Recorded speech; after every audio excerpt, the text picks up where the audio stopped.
much as so okay, as much as I massively disagree with the way that he handles his content in terms of just haha, I react to everything and upload lol.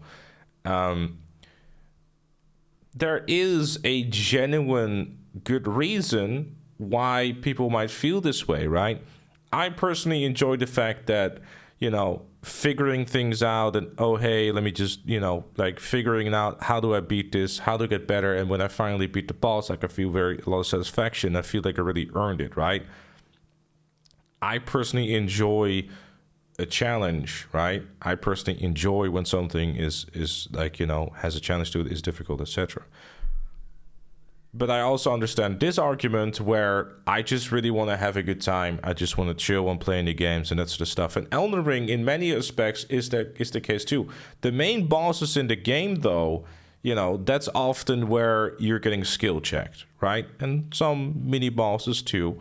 And I don't inherently think that there's something that, you want to like ridicule them too much for, considering the fact that if someone feels that the way is like it's too hard to be fun, then that's fair enough. Like there's no shame in that.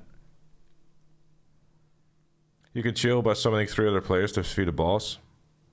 You don't even have to fight the boss. I mean, that's, Why is Norris a stair trending instead of, I don't know. I'll find out real quick.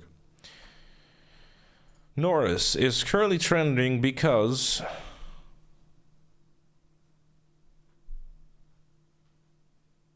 he has gotten 2nd place.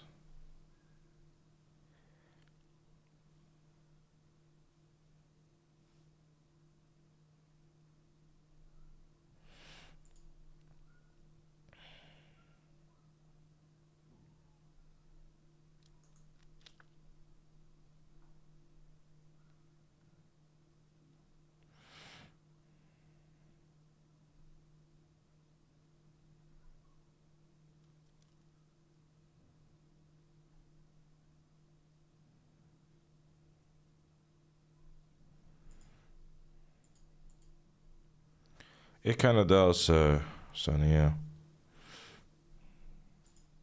I'm assuming that Max won, though.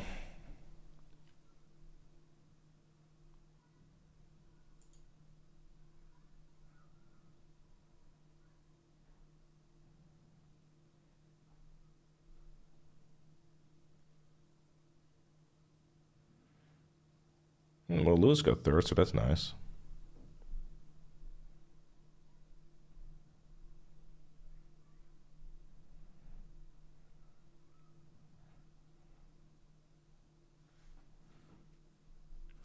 Anyways.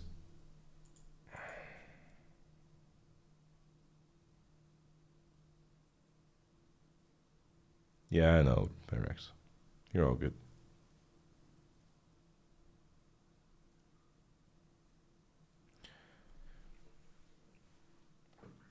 I mean, that's true as well. There's, GTA Online DLC honestly always is based on how much money you make.